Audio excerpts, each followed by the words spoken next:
일본 사회에서는 파격적이고 우려스러운 현상이 나타나고 있습니다. 젊은이들이 연령이 많은 사람들에게 경제적 대가를 받고 동행하는 파파카츠나 마마카츠 같은 형태의 관계가 보편화되었습니다. 그런데 최근 이보다 더 충격적인 변화가 일어나고 있습니다.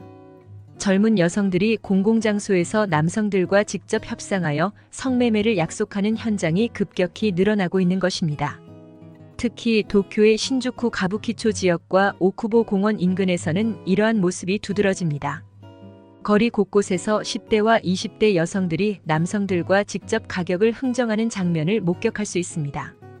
이들은 주로 오쿠보 공원 주변과 인접한 병원들이 있는 지역에 집중되어 있으며 이곳 병원들이 밤 늦게까지 환하게 불을 밝혀놓기 때문에 활동하기 용이한 것으로 보입니다.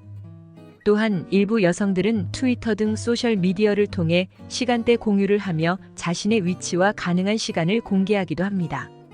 교연이라는 신조어는 인터넷상에서 성매매 약속을 의미하는 용어로 급부상하고 있으며 지금 신주쿠에 있어. 4시간 동안 시간이 비어 있어. 와 같은 메시지로 교류합니다. 남성들 사이에서는 직접 여성들을 만나 성매매를 약속하는 방식이 인기를 끌고 있으며 이는 미리 약속한 상대가 기대에 미치지 못하는 지뢰를 피할 수 있다는 장점 때문입니다. 신주쿠 가부키초 및 오쿠보 공원 인근에서 발생하고 있는 사건에 대해 지역 상인들과 주민들은 크게 당황하고 있습니다. 갑작스럽게 젊은 여성들이 대거 몰려와 길거리에서 남성들과 직접 가격을 협상하는 현상이 나타난 것입니다. 가부키초 상인연합은 이 현상에 대해 지난 3월부터 일본 여성들이 대거 유입되기 시작했다.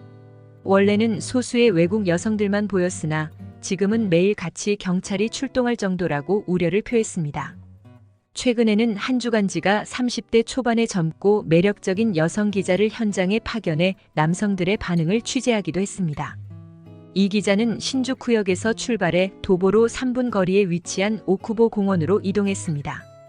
현장에 도착하자 이미 스마트폰을 살펴보며 서 있는 여성들의 모습이 눈에 띄었습니다. 이들 중 대다수는 20대로 여러 남성들이 접근해 대화를 시도하고 있었습니다. 기자가 멈춰 서자 곧바로 남성들이 접근해 대화를 시도했습니다. 주간지의 기사가 공개된 후 많은 이들이 젊은 여성과 남성 간의 성스러운 거래를 방해했다며 기사를 비판했습니다. 특히 이 지역이 유튜버들과 콜라보로 인해 관광 명소가 되어버린 점도 지적되었습니다. 여성들을 공개적으로 비난하는 유튜버들에 대한 비판의 목소리가 높으며 이런 상황임에도 경찰이 적극적으로 대응하지 않는다는 지적도 있습니다.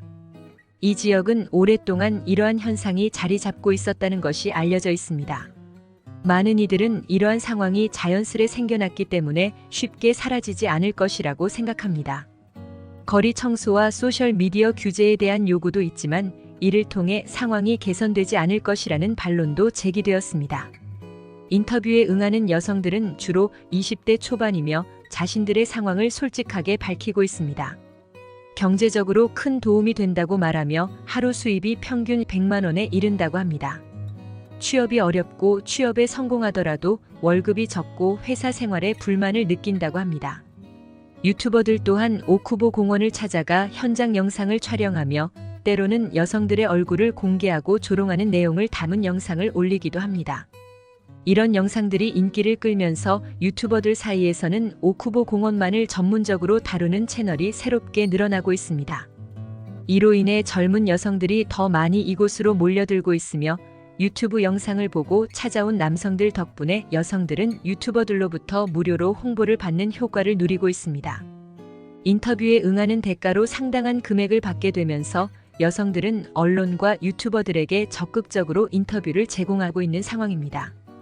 오쿠보 공원 주변은 최근 젊은 여성들이 대거 몰려와 가격 협상을 하는 장소로 변모했습니다.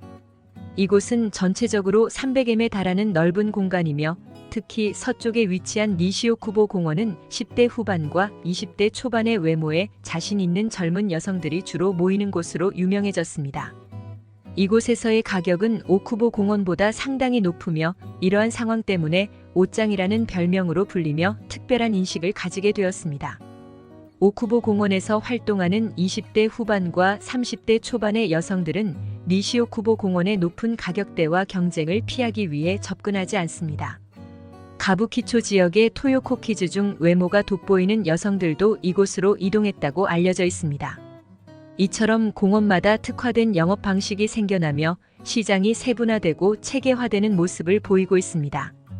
그러나 이런 상황 속에서도 일본 정부와 사회는 적극적인 대응을 하지 않고 있습니다. 반면에 성매매 방지를 명목으로 활동하는 시민단체 콜로보의 행위는 공격적이며 문제가 되고 있습니다. 이 단체는 주로 젊은 여성들과 대화를 시도하는 남성들에게 시비를 걸며 자신들의 활동을 정당화하며 일본 시민들과 정부로부터 후원금을 받고 있지만 그 자금의 사용처는 투명하게 공개되지 않고 있습니다. 도쿄도로부터 받은 활동 자금의 부적절한 사용 사례도 발견되었습니다. 이로 인해 오쿠보 공원은 젊은 여성들이 남성을 기다리는 장소, 남성들이 여성을 만나기 위해 찾아오는 곳, 콜로보 회원들이 활동하는 곳, 그리고 유튜브 콘텐츠 제작을 위해 사람들이 몰려오는 등 다양한 목적을 가진 사람들로 혼잡해졌습니다. 지역 주민들은 이러한 상황에 대한 경찰과 도쿄도의 명확한 대책을 요구하고 있으며 특히 공원을 찾은 남성들이 주변의 간호사나 주민의 자녀들에게도 가격을 물어본 사례가 발생하면서 공공의 안전과 도덕에 대한 우려가 커지고 있습니다. 이미 오쿠보 공원은 매춘과 노숙 문제로 인해 강력한 조치가 필요한 상태입니다. 일본 정부는 성매매 방지법을 통해 길거리에서의 성매매 협상을 금지하고 있으나 실질적인 통제와 처벌에는 한계가 있는 상황입니다. 경제적 어려움과 더불어 젊은 여성들이 쉽게 돈을 벌 수 있는 유혹에 빠져 매일 밤 이곳으로 몰려들고 있는 현실은 일본 사회의 깊은 문제를 드러냅니다. 이러한 상황이 해외로 확산될 가능성도 있어 국내뿐만 아니라 국제적인 차원에서도 우려의 목소리가 커지고 있습니다. 문제의 심각성에도 불구하고 해결의 기미가 보이지 않는 가운데 일본 사회의 복잡한 현실과 그에 대한 깊은 고민이 요구되고 있습니다. 오늘 영상은 여기까지입니다. 도움이 되셨다면 구독과 좋아요 부탁드립니다. 감사합니다.